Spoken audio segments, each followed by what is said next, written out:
एक बार फिर आज की इस पावन संध्या पे हम आप सभी का प्रभु यीशु मसीह के नाम में स्वागत करते हैं और हम आइए उस पवित्र यीशु नाम को एक बार फिर भजें। उसके बाद हम परमेश्वर के वचनों में जाएंगे। आइए आज की शाम हम उस आत्मिक आशीषों को प्राप्त करें जो परमेश्वर ने हमारे लिए सिरजी है। इन मधुर गीतों में आप भी, इस आराधना में आप भी हमारे साथ गाइए और शामिल होइए।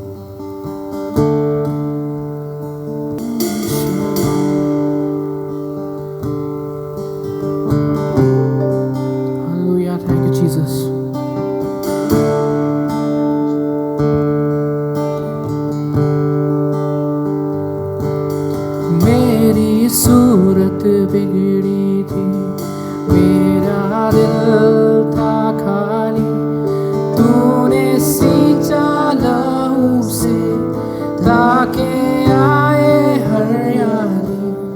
मेरी सूरत बिगड़ी थी, मेरा दिल था खाली, तूने सींचा लहू से ताके आए हरियाली। क्यों ना बोलूं फिर मैं तेरी जय जयकार, क्यों ना बोलूं फिर मैं तेरी जय जयकार। क्यों ना बोलूं फिर मैं, ओ क्यों ना बोलूं फिर मैं तेरी जय जयकार। क्यों ना बोलूं फिर मैं तेरी जय जयकार।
हमारे प्रभु और उद्धारकर्ता यीशु मसीह के मधुर नाम में नमस्कार। जय यीशु। हमें परमेश्वर पिता, परमेश्वर पुत्र, परमेश्वर पवित्र आत्मा की ओर से अनुग्रह शांति मिले। वर्तमान समय संपूर्ण विश्व में और हमारे मध्य में भी ऐसा कठिन समय है। कोरोना वायरस बीमारी के कारण पूरी दुनिया इस परेशानी से गुजर रही है। ये अभूतपूर्व समय है। ऐसे समय का अनुभव हमने कभी नहीं किया, न कभी सोचा। ऐसे कठिन दौर में भी हमारा ये विश्वास है कि हमारा परमेश्वर हमारे साथ है। वो हमारी सहायता करता है, वो हमारी मदद कर रहा है और इस कठिन समय में वो हमें बल प्रदान कर रहा है। हम राजा दाऊद भजन 23:4 में जो लिखता है उसके समान हम भी कह सकते हैं कि चाहे मैं घोर अंधकार से भरी हुई तराई से होकर चलूं तो भी हानि से ना डरूंगा, क्योंकि तू मेरे साथ रहता है। तेरे सोंटे और तेरी लाठी से मुझे शांति मिलती है। हम भी ऐसे कठिन समय में, विपत्ति के समय में परमेश्वर पर विश्वास करके ये कह सकते हैं कि चाहे मैं घोर कठिनाइयों से, अंधकार से भरी हुई तराई में होकर चलूं तो भी हानि से ना डरूंगा, क्योंकि तू मेरे साथ रहता है और परमेश्वर तेरे सोंटे और तेरी लाठी से मुझे शांति मिलती है। ये समय कोरोना बीमारी का समय है। एक बात हम लोग ज़रूर ध्यान रखें कि परमेश्वर ने हमें बुद्धि दी है। हम अपना बचाव का साधन ज़रूर करें। कोरोना के समय में अनावश्यक भीड़ में ना जाएं, सैनिटाइज़र का उपयोग करें, मास्क का उपयोग करें और अपना और अपने परिवार की सुरक्षा की चिंता करें। ये लॉकडाउन का समय जो हमने देखा है, ये कई लोगों के लिए बड़ा टेंशन का, बड़ी कठिनाई का रहा। पर जब हम पौलुस को देखते हैं, पौलुस बहुत बार लॉकडाउन में रहा, वो जेल में रहा और बड़ी कठिन कष्टमय स्थिति में रहा। और कष्ट समय में उसने क्या किया? उसने मंडली की सहायता के लिए, लोगों के विश्वास को बढ़ाने के लिए, लोगों के उद्धार के लिए पत्रियां लिखी। वे पत्रियां जो आज बाइबल में हम पढ़ते हैं और हमारा मार्गदर्शन करती हैं। ये पत्रियां पौलुस ने जेल में जब वो बंद था तब लिखी। और हम ये देखते हैं कि बहुत से लोगों ने, हमारी मंडली में भी लोगों ने इस समय का सदुपयोग किया। हमारी पंचायत ने ऐसे समय में ये ऑनलाइन वर्शिप और संडे सर्विस का आयोजन किया। अभी भाई नीरज तिमोथी और जतिन मसीह और इनके साथी ये जवान बच्चे मिलकर ये शाम को यूथ मीटिंग कर रहे हैं। अभी हमारी मंडली में हमारे रिटायर्ड पास्टरों के सहयोग से और पंचायत के सहयोग से प्रभु भोज की सहभागिता की गई। बहुत अद्भुत काम। कई परिवारों में बहुत प्रार्थनाएं हो रही हैं। परिवार आपस में जुड़ गए। जो बच्चे दूर थे वह साथ में रह रहे हैं। बड़ी आशीष का समय परिवारों में देखा जा रहा है। और हमारे पड़ोस में तो एक बार नए नियम का पूरा पाठ पढ़ लिया उन्होंने और लगातार पूरी बाइबल अभी ख़त्म कर दी। बड़ी अच्छी मसीही फेलोशिप हो रही है। कई जवान बच्चों ने इस समय का सदुपयोग करके, मेरे को मालूम है कई जवान बेटियों और बेटों ने ऑनलाइन सर्टिफिकेशन कर लिया। कई सर्टिफिकेट, एक 2 3 4 सर्टिफिकेशन कर लिए। कई बच्चों ने कैट एग्ज़ामिनेशन पास किया। IIM में एडमिशन्स हुए हमारे बच्चों के। कई बच्चे ऑनलाइन इंटरव्यू देके जॉब प्राप्त कर लिए। और अभी वर्तमान में बहुत से बच्चे जो हैं वो नीट और IIT एडमिशन की तैयारी कर रहे हैं। तो और अच्छी एक बात हुई कि कई जवान बेटों ने और कई परिवारों ने छोटे काम शुरू किए। किसी ने चिकन बेचना शुरू किया, कोई खाने का सामान बेच रहा है, कोई कुछ काम कर रहे हैं। ये एंटरप्रेन्योरशिप हमारे जवानों में डेवलप हो रही है। खुशी की बात यह है कि हमारे जवान कोशिश कर रहे हैं। विशेष करके जो बच्चे नीट और JEE की तैयारी कर रहे हैं, उनके लिए मैं प्रार्थना करता हूँ और उनको शुभकामनाएं देता हूँ। और जैसा किसी कवि ने कहा है कि कोशिश करने वालों की हार नहीं होती। हमारे जवान विजयी हों और उन्हें परमेश्वर सामर्थ करे, इसके लिए आइए हम प्रार्थना करें। सर्वशक्तिमान परमेश्वर पिता, प्रभु जी धन्यवाद देते हैं तेरी समस्त आशीषों के लिए। प्रभु हम धन्यवाद देते हैं इस समय के लिए कि जब हम की इन युवाओं की मीटिंग में तेरे वचन से पर मनन कर सकते हैं। प्रभु वचन पे मनन करने से पूर्व परमेश्वर हम अपने आप को तेरे कदमों पर समर्पित करते हैं। प्रभु तेरा पवित्र आत्मा हमारे बीच में बोलने वाले और सुनने वाले के बीच में कार्य करे। प्रभु इस वचन की सामर्थ्य को हम ग्रहण कर सकें और इस वचन की सामर्थ्य को ग्रहण करके प्रभु तेरी सेवा कर सकें और तू जैसा चाहता है वैसा उपयोग अपने जीवन का कर सके। हमारे बेटे बेटियां, जवान बच्चे जो कोशिश कर रहे हैं प्रभु, प्रयास कर रहे हैं प्रभु, हमारी प्रार्थना है प्रभु कि इस वचन से सामर्थ्य पाएँ और तुझसे प्रार्थना करके अपने कोशिशों में सफल हो सकें। प्रभु इसलिए प्रत्येक हमारी मंडली के एक एक जवान को तेरे हाथों में सौंपते हुए ये प्रार्थना करता हूँ प्रभु कि ये समय उनके लिए आशीष में हो सके। प्रभु यीशु मसीह के नाम से आमीन।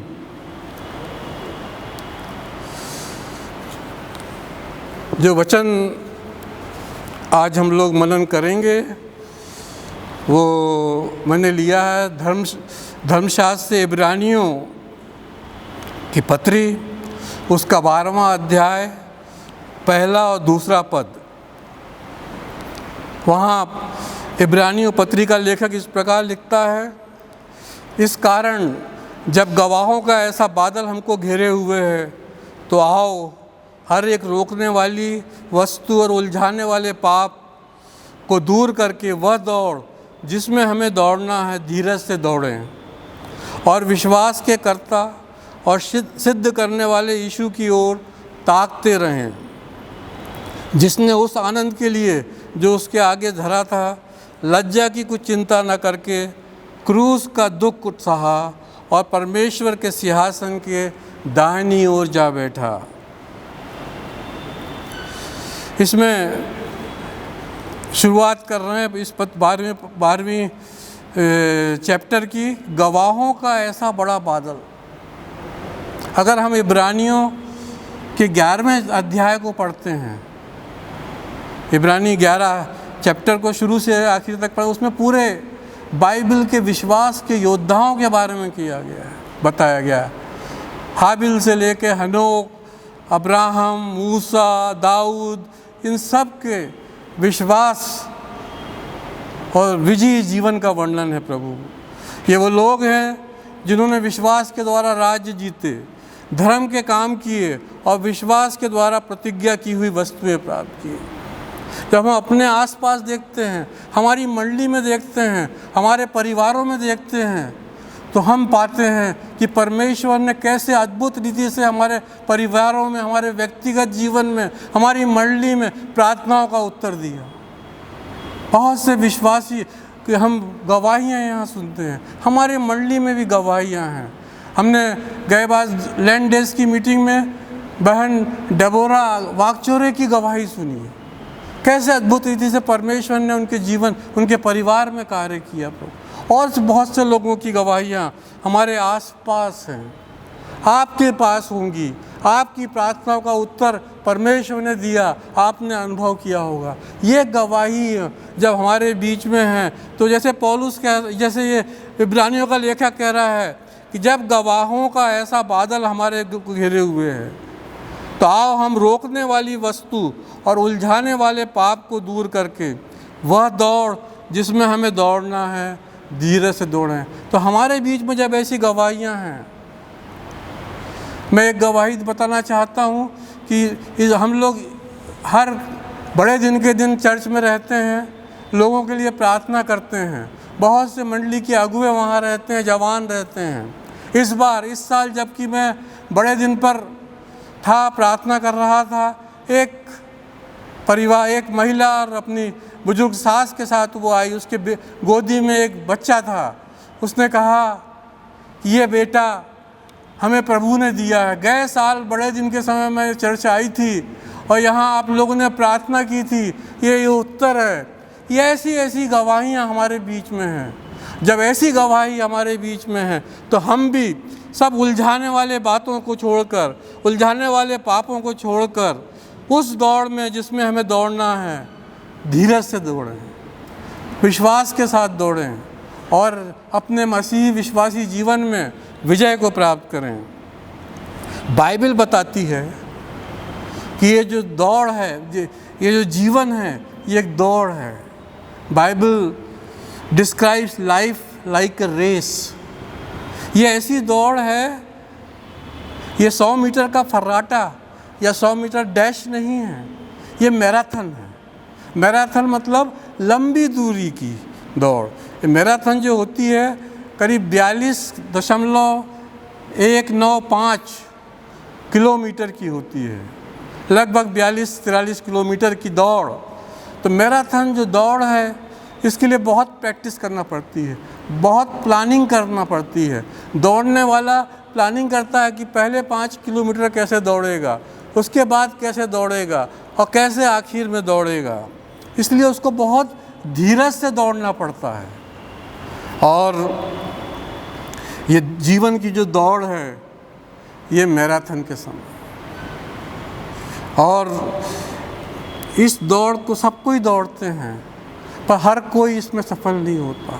कई लोग ऐसे होते हैं जो निराश हो जाते हैं, कई लोग ऐसे होते हैं जो दूसरी तरफ आकर भटक जाते हैं, कई लोग ऐसे होते हैं जो घायल हो जाते हैं, गिर जाते हैं और छोड़ देते हैं। अब हमसे नहीं बनता, अब हम नहीं चल पाएंगे इस जीवन की दौड़ में और अच्छी तरह से इस दौड़ को पूर्ण नहीं कर पाते। परमेश्वर ये चाहता है कि हम इस दौड़ को सफलतापूर्वक पूर्ण करें, पर जब हम निराश हो जाते हैं, बीच में छोड़ देते हैं, तो परमेश्वर ने जो हमको आशीषें दी हैं वो सब हमसे दूर हो जाती हैं। हम कई बार निराश होकर परमेश्वर से दूर चले जाते हैं। संत पौलुस 2 तीमुथियुस 2:5 में लिखते हैं कि अगर हम इनाम पाना चाहते हैं, इस दौड़ को पूरी करना चाहते हैं,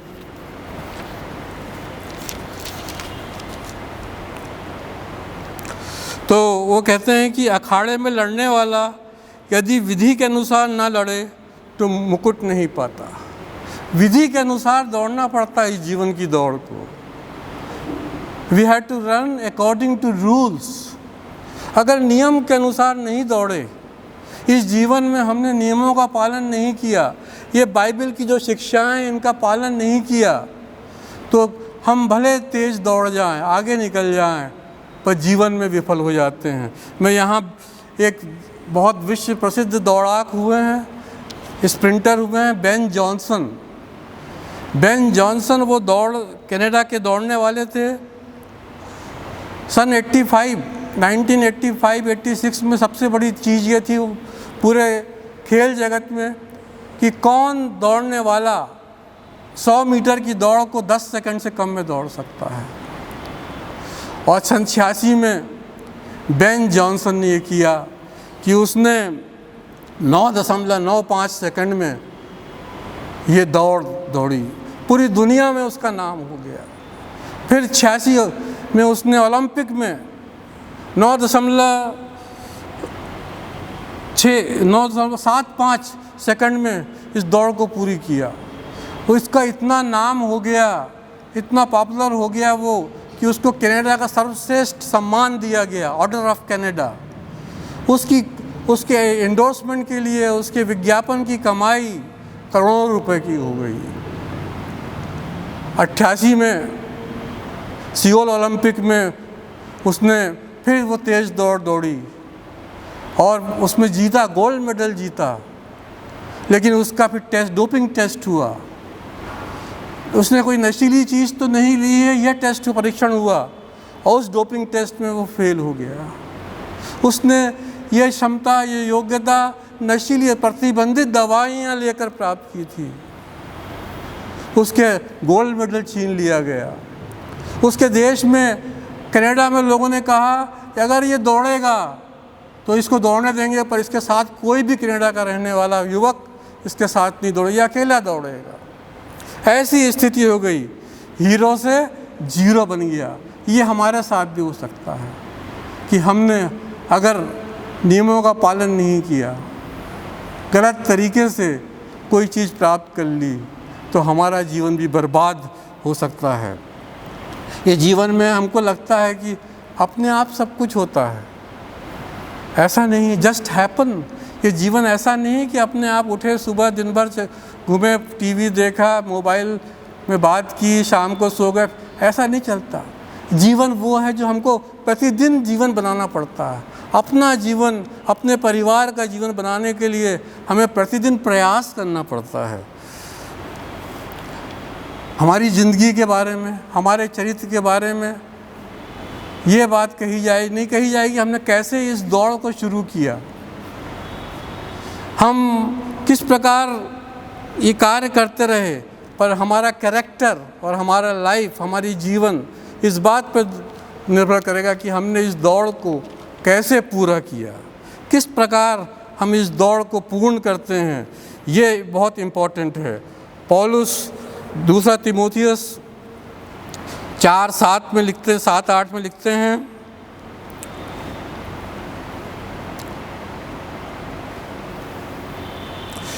मैं अच्छी कुश्ती लड़ चुका हूँ, मैंने अपनी दौड़ पूरी कर ली है। यह है जब हमारे जीवन का अंत हो तो हम भी कह सकें कि मैं अच्छी दौड़ पूरी कर चुका हूँ, अपनी दौड़ पूरी कर ली है और मैंने विश्वास की रखवाली की है। जो हमारा विश्वास प्रभु यीशु मसीह पर है वो जीवन के अंत तक बढ़ता चला जाए, बना रहे, ये इम्पोर्टेंट। और तो क्या होता है, मेरे लिए जो धर्म का मुकुट रखा हुआ है वह मुझे मिलेगा। ये हमारे जो जीवन की दौड़ है वो पूरी होने पर ये हमें जीवन का मुकुट परमेश्वर देगा।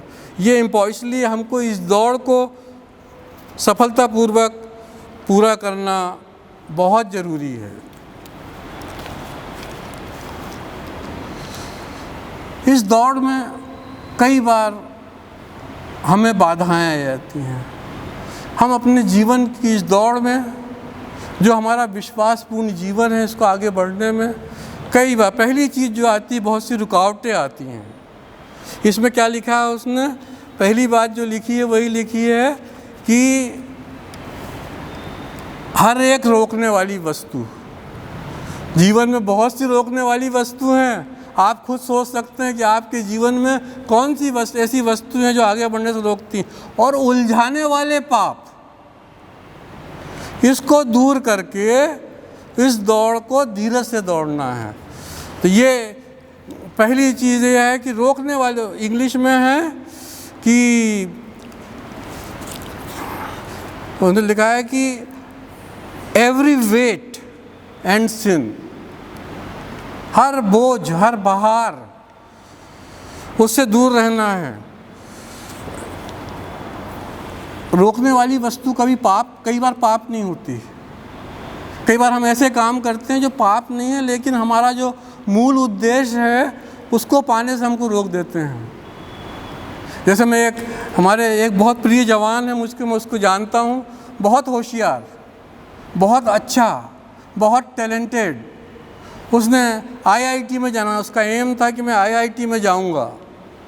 वो बहुत तैयारी भी किया, कोचिंग में भी किया, उसके माँ बाप ने भी उसकी पूरी सहायता की। लेकिन वो उसमें एक चीज़ थी कि अपने मोबाइल से दूर नहीं रह पाता था। वो पढ़ता था, मोबाइल पास में रहता था उसके, मोबाइल से मैसेज आता वो उसको देखता, कहीं रिंग बजती वो देखता। और बच्चा होनहार होते हुए भी सब कुछ अच्छा उसमें, एक ही चीज़ थी, उसका ध्यान मोबाइल में भटक जाता था। ये रुकावट एक थी। उसके कारण उसका जो पर्पस था, वो उसने उद्देश्य बनाया था, गोल सेट किया था, उसको प्राप्त नहीं कर पाया। ऐसे ही हमारे जीवन में बहुत से पाप हो सकते हैं जो रुकावटें हो सकती हैं। मत्ती 16:14 में प्रभु यीशु मसीह खुद कहते हैं,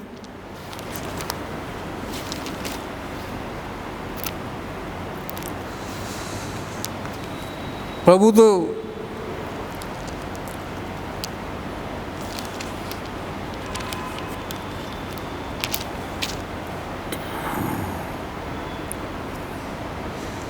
प्रभु कहते हैं कि अगर कोई मेरे पीछे आना चाहे तो अपना इनकार करे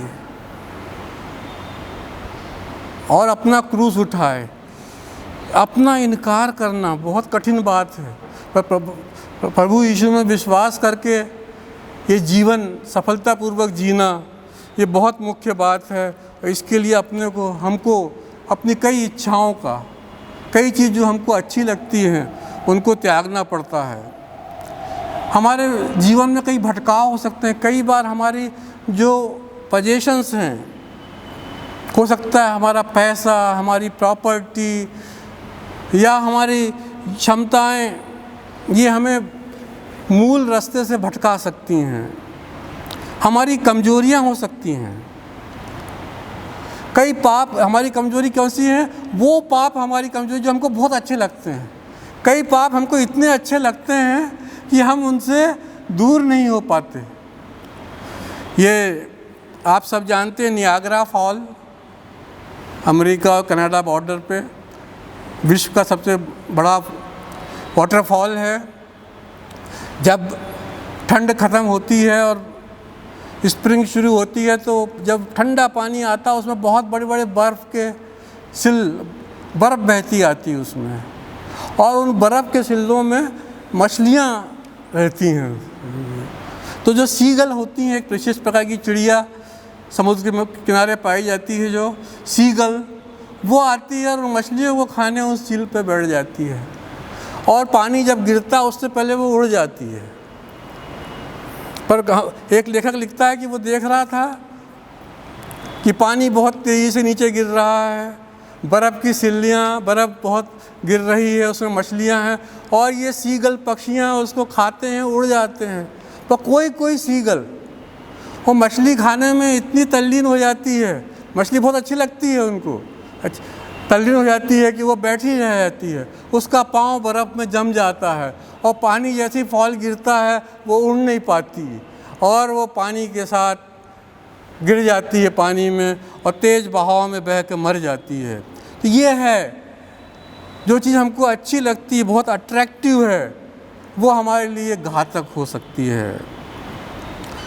मेरे और आपके लिए क्या है पाप जो हमें इस दौड़ को पूर्ण करने में रोकता है? आप खुद मनन करें कि आपके जीवन में क्या घमंड है पाप? क्या गुस्सा ज़्यादा आता है? क्या आपको विचारों में अशुद्धता है? ऐसे बुरे विचार हमको आते हैं, गंदी चीज़ें हम पढ़ना और देखना चाहते हैं? क्या पाप है? क्या हमारे मन में जलन है? आज वचन ये कह रहा है कि इन रुकावटों को दूर करें ताकि आप सफलतापूर्वक ये जीवन की दौड़ सकें। दूसरी हिंड्रेंस, दूसरी रुकावट जो हमारे जीवन की इस दौड़ में होती है, हमारे जीवन में होती है, वो हमारा पास्ट, आवर पास्ट, भूतकाल, जो हमने पीछे समय में किया, आज तक किया। कई बार हमसे जाने अनजाने में गलतियां हो जाती जीवन में, पाप हो जाते हैं, हम उन्हीं में अपराध बोध में, गिल्ट में जीते रहते हैं। अरे हम उससे उबर नहीं पाते। कई बार हमारे साथ लोग दुर्व्यवहार करते हैं, किसी ने बुरा व्यवहार किया हमारे साथ, हम उसको याद रखते हैं और निकल नहीं पाते हैं। पौलुस का आपको उदाहरण मालूम है, पौलुस के बारे में आप जानते हैं। शाऊल उसका नाम था। वो क्या करता था? मसीही विश्वासियों को मारता, मरवाता था, जेल में बंद करवा देता था, यातनाएं दिया करता था। और जब वो प्रभु यीशु मसीह में आ गया, उसके प्रभु यीशु मसीह का दर्शन हो गया, तो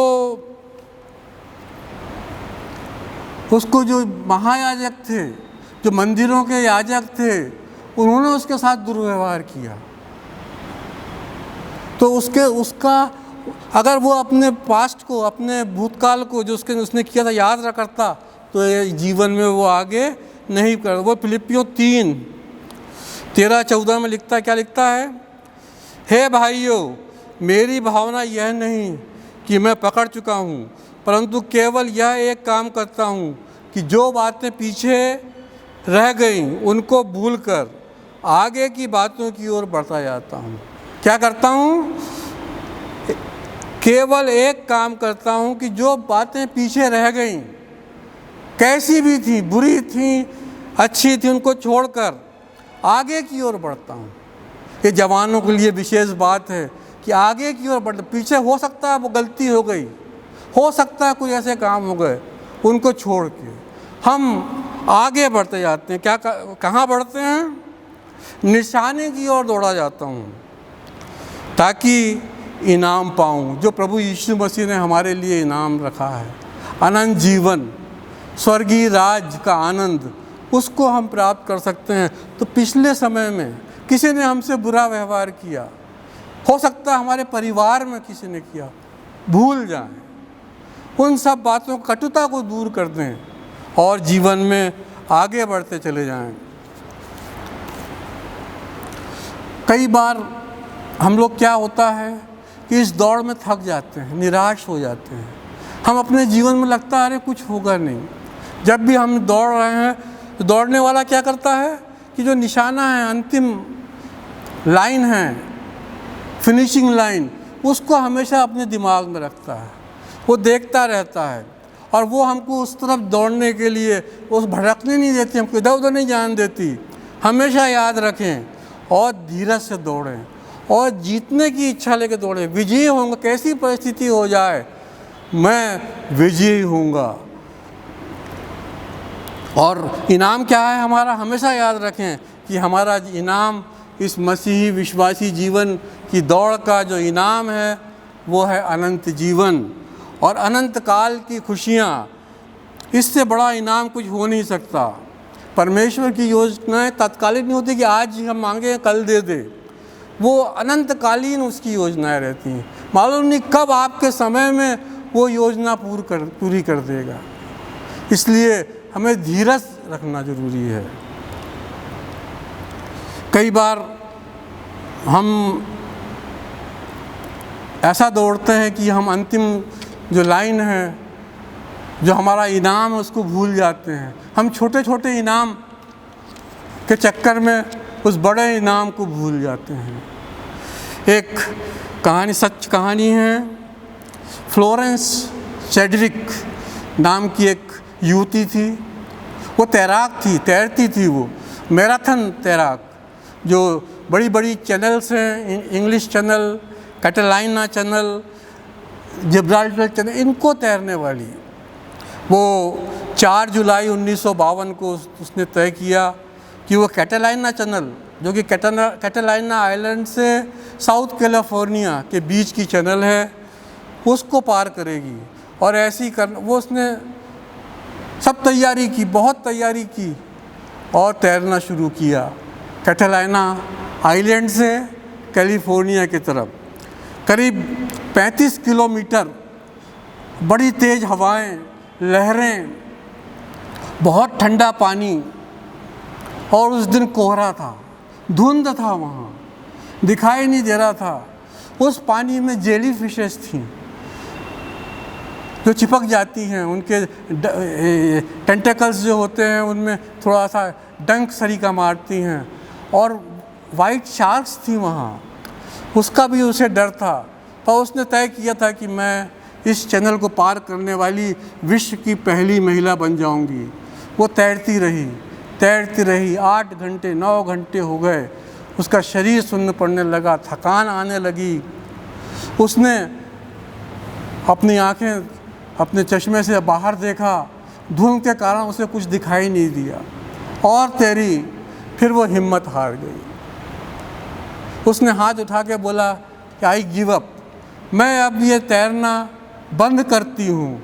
उसके सहयोगी ने उसको नाव पर बिठा लिया और जब उसने देखा कि वो जो किनारे से केवल आधा मील दूर थी, वो बोली अरे इतना तो मैं तैर सकती थी, अगर मुझे ये किनारा दिख जाता इसे पार कर लेती। 2 महीने बाद उसने किनारे पर लाइट लगवा के रखी थी, गिरी और वो उसने रिकॉर्ड टाइम में कैटेलाइना पार किया। हम भी अगर हमारे इनाम को, निशाने को, अंतिम पड़ाव को भूल जाएं तो भटक सकते हैं। इसलिए पौलुस कहता है कि निशाने पर ध्यान दो। हमारा फोकस, हमारा ध्यान जो है वो निशाने पे होना चाहिए। पहला कुरिन्थियों उसका 9वां अध्याय और 24 से 26 में मसीही दौड़ के बारे में पौलुस बता रहे हैं। क्या तुम नहीं जानते कि दौड़ में दौड़ते तो सभी हैं, परंतु इनाम एक ही ले जाता है। तुम वैसे ही दौड़ो कि जीतो। हर एक पहलवान सब प्रकार का संयम करता है। वे तो एक मुरझाने वाले मुकुट के लिए ऐसा करते हैं, लेकिन हम तो उस मुकुट के लिए जो मुरझाने का नहीं। इसलिए मैं तो इस रीति से दौड़ता हूँ, परंतु लक्ष्यहीन नहीं। कई बार हम लोग लक्ष्यहीन हो जाते हैं। मैं भी इस रीति से मुक्कों से लड़ता हूँ, परंतु उसके समान नहीं जो हवा में पीटता हुआ लड़ता है। ये है दौड़ कि हमको ऐसे दौड़ना है कि जीते, लक्ष्यहीन नहीं दौड़ना है। तीसरी बात जो हमें इस दौड़ को पूर्ण करने से रोकती है वो है निराशा। निराशा हर उम्र के लोगों में आती है। बड़े बड़े संत, भविष्यवक्ता भी जीवन में निराश हुए हैं। मूसा, योना, यर्मिया, जिन्होंने बहुत बड़े बड़े काम किए, पर वो भी निराश हो गए। हम निराश हो सकते हैं, लेकिन हमारे पास चॉइस है कि इस निराशा के समय भी हम परमेश्वर से प्रार्थना करके, उससे सामर्थ्य पाकर, उससे शक्ति पाकर पुनः विजयी जीवन जी सकते हैं। ये नहीं कि हम उस निराशा में डूब जाएं। यह नहीं कि निराशा के लिए हम गलत चीज़ों का सहारा लें। ये हमारी चॉइस है। निराशा अगर बनी रहेगी, उसका हमने सही तरीके से सामना नहीं किया, तो हम डिप्रेशन में जा सकते हैं, अवसादग्रस्त हो सकते हैं और हो सकता है और जीवन को नुकसान पहुंचा दें। इसलिए निराशा का सामना करना बहुत इम्पोर्टेंट, विशेष करके जवानों के लिए, कि अपनी निराशा का सामना करना सीखें। और उसके लिए अगर कोई सहारा ना हो तो परमेश्वर का वचन और परमेश्वर से आपकी व्यक्तिगत प्रार्थना आपका सबसे बड़ा सहारा है। और जब भी ऐसी समस्या आ जाए जिससे निराश हो रहे हो, ऐसा लग रहा हो कि अब कोई रास्ता नहीं है, तो उसको सांसारिक आंखों से ना देखें, विश्वास की आंखों से देखें। वो समस्या हल करने के रास्ते प्रभु दिखाएगा। हम जब दुनियाई चीज़ों पर नज़र लगाते हैं, दुनियाई चीज़ों पे ध्यान देते हैं, तो हमको निराशा मिल सकती है। निराशा के कई कारण हो सकते हैं जीवन में। एक कारण है कि बिना विश्राम लगातार काम करते रहे। कई लोग बहुत काम करते हैं। आजकल बड़ा हो गया है कि वर्क फ्रॉम होम कर रहे हैं, पर सुबह भी रात को भी अमेरिका वालों से भी काम करना है, तो दिन रात काम कर रहे हैं। कई लोग खूब पैसा कमाना इसलिए काम में लगे हुए हैं। पर प्रभु परमेश्वर ने क्या सिखाया? उसने खुद ने विश्राम किया और उसने कहा सबके दिन विश्राम करना। विश्राम, और उससे हम लोग निराश हो जा सकते हैं। अधिक थकान के कारण, मेंटल फटीग, शारीरिक थकान, ये हमको निराशा ला सकती है, अवसाद ला सकता है। इसलिए विश्राम जरूर करें। और दूसरी है कि कई लोग ऐसे हैं जो बिना काम लगातार विश्राम करते हैं, वो भी निराश हो जाते हैं। हमको काम करना है भाई, काम भी करना है, विश्राम में एक बैलेंस होना चाहिए। दूसरी बात है कि नींद परमेश्वर का वरदान है। समय पर सोना, 7 घंटे रोज़ सोना, ये प्रत्येक व्यक्ति के लिए ज़रूरी है। अगर आप पूरी नींद नहीं लेंगे तो आप थका हुआ महसूस करेंगे, बुझा बुझा महसूस करेंगे, आपके जीवन में उत्साह नहीं दिखाई देगा। इसलिए काम और विश्राम के बीच में एक बैलेंस रखें। प्रभु कहता है दूसरी चीज़ जो हम निराश करती है, वो अपने आप को हम अपना मूल्यांकन करते। कई बार हम सोचते हैं अरे मैं गरीब घर में पैदा हो गया, मेरे माता पिता इतने संपन्न नहीं हैं, मेरे पास ये चीज़ नहीं है, मेरे कम नंबर आ गए, मेरा कमतर आंकते हैं अपने को। हम अपने को कमतर ना आंकें, अगर हमें परमेश्वर का दिया हुआ बहुत बड़ा वरदान है कि एक स्वस्थ शरीर दिया है, अपना विश्वास दिया है, एक ऐसी वायदा दिया है परमेश्वर ने कि वो हमारे साथ है, हमें सफलता प्रदान करे। कैसी भी परिस्थिति में है परमेश्वर हमें नहीं छोड़ता है। मूसा, एलिया, योना ऐसे विश्वास की योद्धा थे, ये भी निराश हो गए। इन्हें अपने को कम आका। मूसा ने बोला कि मुझको तो बोलना नहीं आता। एलिया जिसने इतने बड़े काम किए, वो कहता है कि मैं अपने पुरखाओं के समान योग्य नहीं हूँ। योना वो कहता है अपनी मृत्यु चाहता है। एलिया मृत्यु चाहता है, जबकि परमेश्वर ने उसके लिए कहा था कि ये बिना मृत्यु पाए, देह की मृत्यु पाए मेरे पास आ जाए। और परमेश्वर कई बार हमारी, धन्यवाद हो परमेश्वर का कि कई बार हमारी प्रार्थनाएं नहीं सुनता। हम तो मांगते हैं पर परमेश्वर जो उचित है वो देता है। कई बार हमको लगता है कि इस दुनिया में न्याय और सच्चाई की कमी है। हमारे साथ न्याय नहीं हो रहा है, हमारे साथ चर्च में न्याय नहीं हो रहा है, चर्च में सच्चाई की बातें नहीं है। जहाँ हम काम करते हैं ये इसका ऐसी अपेक्षा करना स्वाभाविक है, ये नेचुरल है। पर हमको मालूम है कि ये दुनिया कैसी है, ये पाप से पतित संसार है। यहाँ शैतान का बोलबाला है, यहाँ अन्याय और गलत चीज़ें हैं।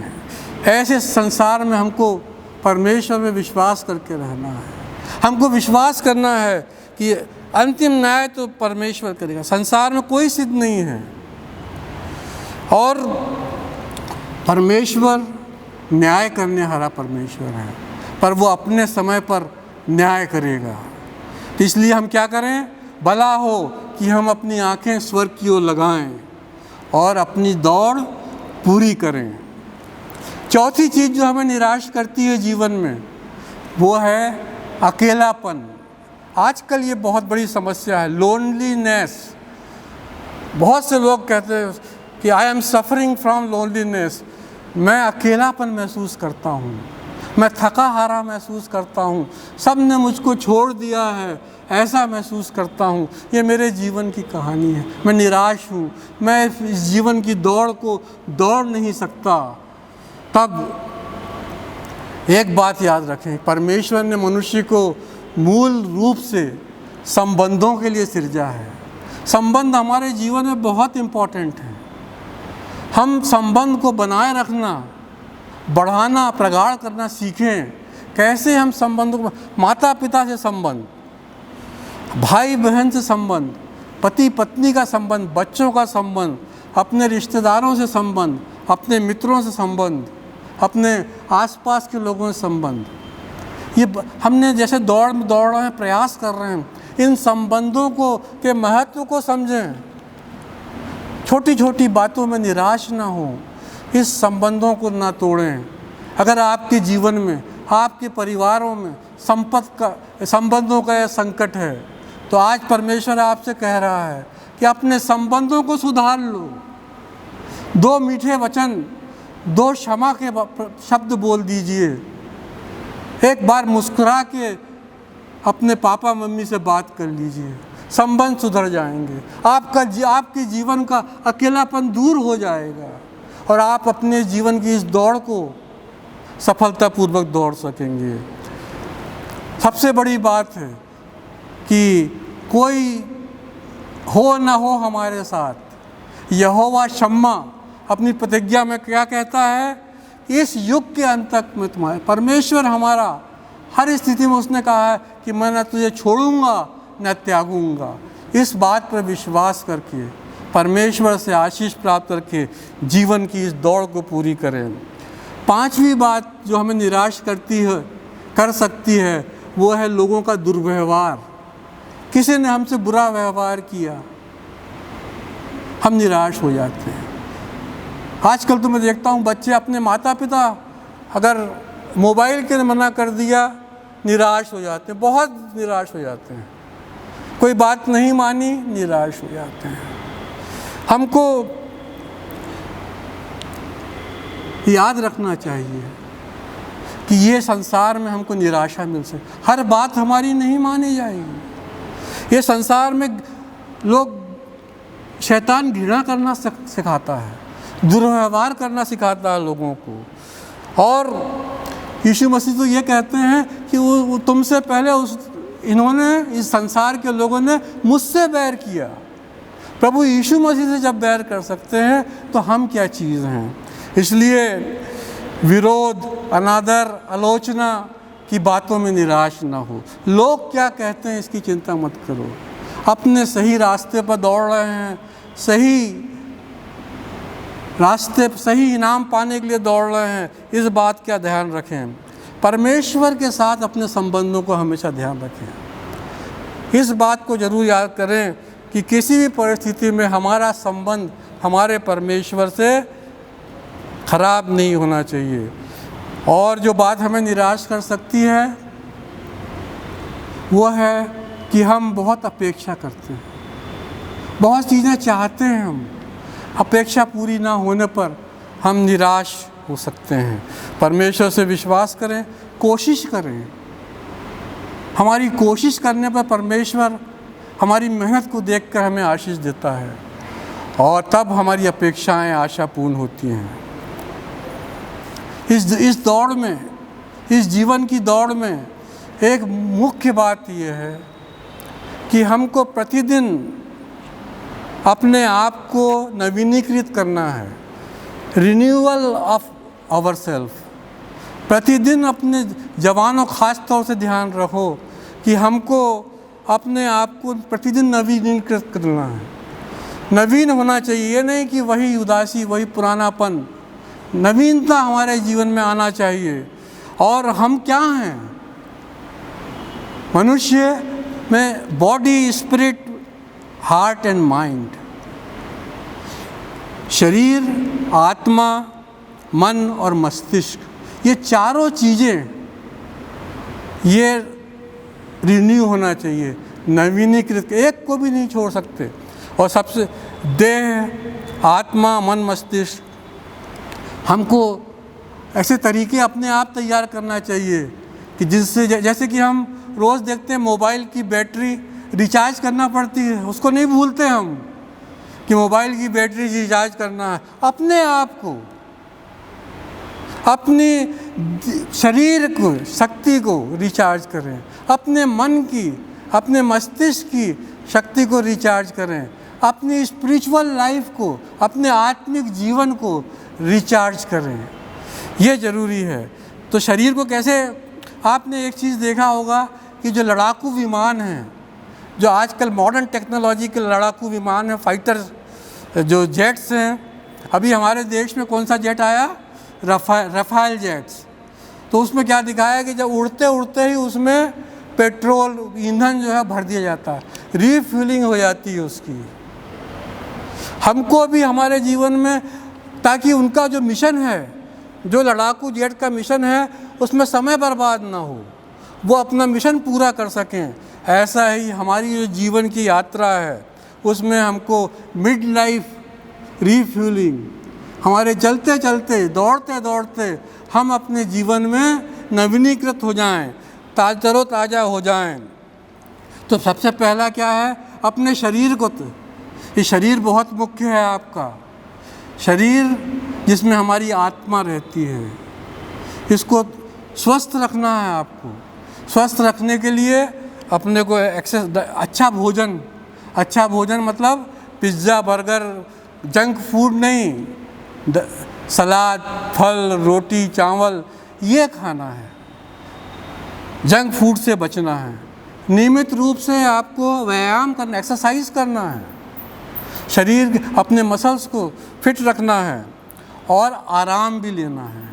तब आपका शरीर रोज़ नवीनीकृत होता है। रोज़ करना है और रोज़ अपने भोजन पे ध्यान देना है, रोज़ अपने एक्सरसाइज पे ध्यान देना है और थकना नहीं है। थकान हमें निकम्मा बना देती है। बहुत अधिक काम करने से, बहुत अधिक एक रूपता होने पर थकना नहीं है। हमको जीवन में अपने आप को रिन्यू करते जाना है। दूसरा, हमको मानसिक रूप से मेंटली रिचार्ज करना, अच्छी किताबें, अच्छा साहित्य, हम क्या पढ़ते हैं, कैसे लोगों से बातचीत करते हैं, उससे हमारा रिचार्ज मेंटल होता है या जंक जा रहा है। जिस प्रकार जंक फूड शरीर को ख़राब करता है, इसीलिए जो मोबाइल या व्हाट्सएप या सोशल मीडिया या यहाँ वहाँ से जो बेकार की बातें हम पढ़ते हैं, देखते हैं, वो हमारे दिमाग को ख़राब कर सकती है। इसलिए अच्छा साहित्य पढ़ना। तीसरी चीज़ जो है स्पिरिचुअल रिन्यूअल, सबसे इम्पॉर्टेंट है कि आत्मिक रूप से हम नवीन, आत्मा सबसे, आत्मा क्या है, शरीर तो यहाँ है, इस देह की मृत्यु हो जाएगी, ये खत्म हो जाएगा, नाशवान है, आत्मा अमर है, ये रहेगी। इसलिए इसकी केयर करना बहुत ज़रूरी है और बहुत हम इसको नेगलेक्ट कर देते हैं। तो हमारे जीवन की दौड़ में अपनी आत्मिक जीवन की कैसे करें हम आत्मिक जीवन, हमारा आत्मिक नवीनीकरण बहुत इम्पॉर्टेंट है। पौलुस कहता है 2 कुरिन्थियों 4:16 में,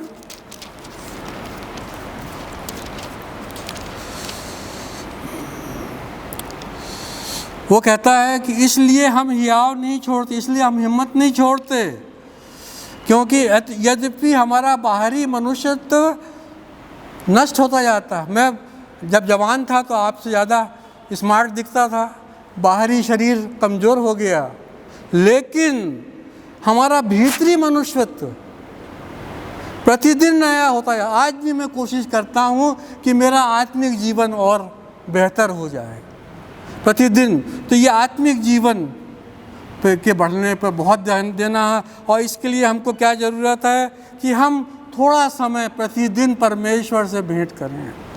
परमेश्वर आदम हवा से रोज़ मिलने जाता था, उसने मनुष्य को इसीलिए ही बनाया कि उसकी सहभागिता, परमेश्वर की सहभागिता मनुष्यों के साथ हो। वो चाहता है कि हम उससे रोज़ मिलें, समय निकालें उसके साथ, एकांत में बैठकर मेडिटेशन ध्यान करें, उसके वचन को पढ़ें और प्रार्थना करें और हमारा परमेश्वर के साथ समय बिताएं।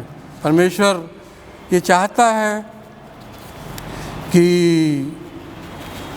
हम इस दौड़ को सफलतापूर्वक, आप चाहते हैं इस दौड़ को, इस जीवन की इस दौड़ को, हमारे मसीही विश्वासी जीवन को सफलतापूर्वक पूर्ण करना चाहते हैं, तो आपका रोल मॉडल कौन होगा, कौन आदर्श होगा जिसके सहारे, जिसको देखकर,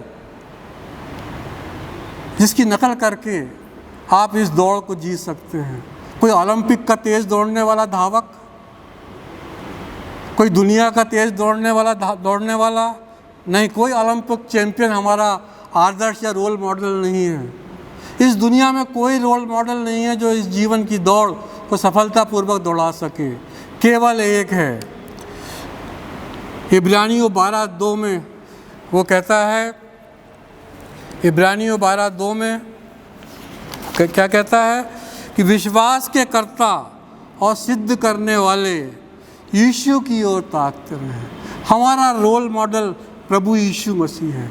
एक ही व्यक्ति जो इस दुनिया में निष्पाप रहा, वो प्रभु यीशु मसीह का जीवन है। और उसने क्या किया प्रभु यीशु मसीह ने, कि उस आनंद के लिए, जो उसका आनंद क्या था कि हम सब के पापों के लिए वो क्रूस पर मृत्यु सहे, परमेश्वर की योजना को पूरा करे। उसको पूर्ण करने के लिए उसने कोई चिंता नहीं की, क्रूस की मृत्यु सह ली, दुख सह लिया और अभी कहाँ, परमेश्वर के सिंहासन की दाहिनी ओर जा बैठा है। परमेश्वर के सिंहासन की दाहिनी ओर जा बैठा है और वो चाहता है कि हम उसके साथ संगति करें, परमेश्वर के सिंहासन के पास हम भी पहुंच जाएं। ये हमारी जीत होगी। प्रियो, हमारे लिए आज भी समय है, अभी भी समय है। जवानों, बुजुर्गों, सब के लिए अभी भी समय है। It is never too late.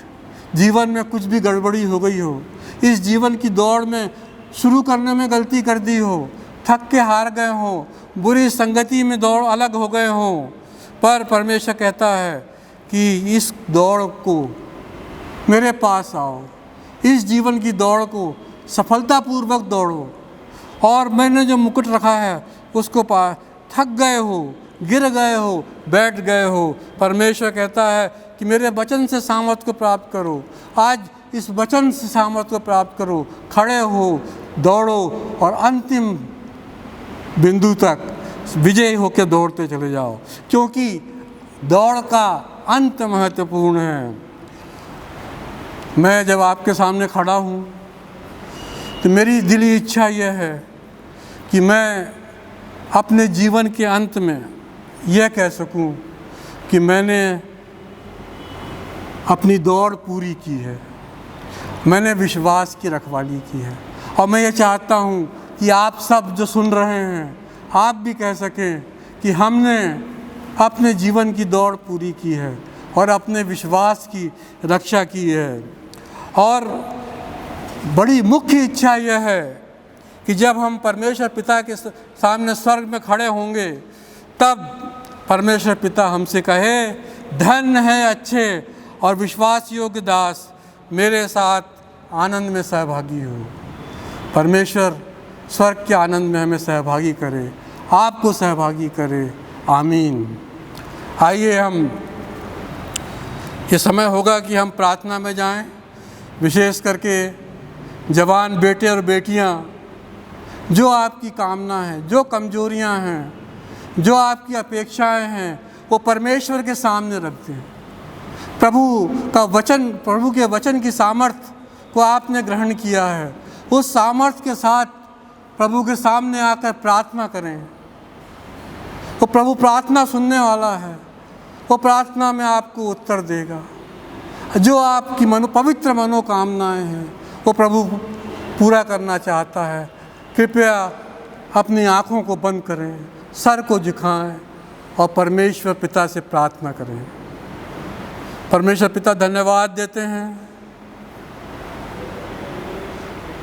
तेरे वचन के लिए। प्रभु, इस वचन ने अद्भुत रीति से हमसे बात की है प्रभु। हमने तेरी सामर्थ्य का अनुभव किया है प्रभु। तूने हमें बताया है कि तू चाहता है कि हम अनंत जीवन और स्वर्गीय आनंद को प्राप्त करें प्रभु। हमने अपने जीवन के उद्देश्य को समझा है प्रभु। तेरा धन्यवाद करते हैं प्रभु और प्रार्थना करते हैं प्रभु कि पवित्र आत्मा की सामर्थ प्रदान करें। हमारे जीवन में जो भी रुकावटें हैं, जो भी कमजोरियां हैं, जो ऐसी बातें हैं जो इस जीवन की दौड़ में हमें भटकाती हैं प्रभु, कृपा करके दूर कर दे प्रभु।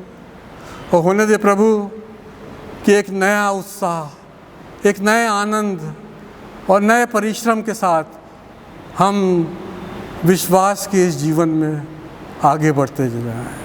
प्रभु, तेरी बहुतायत की आशीष की कामना करते हुए इस प्रार्थना को प्रभु यीशु मसीह के नाम से मांगता हूँ। सुनो, ग्रहण कर। आमीन।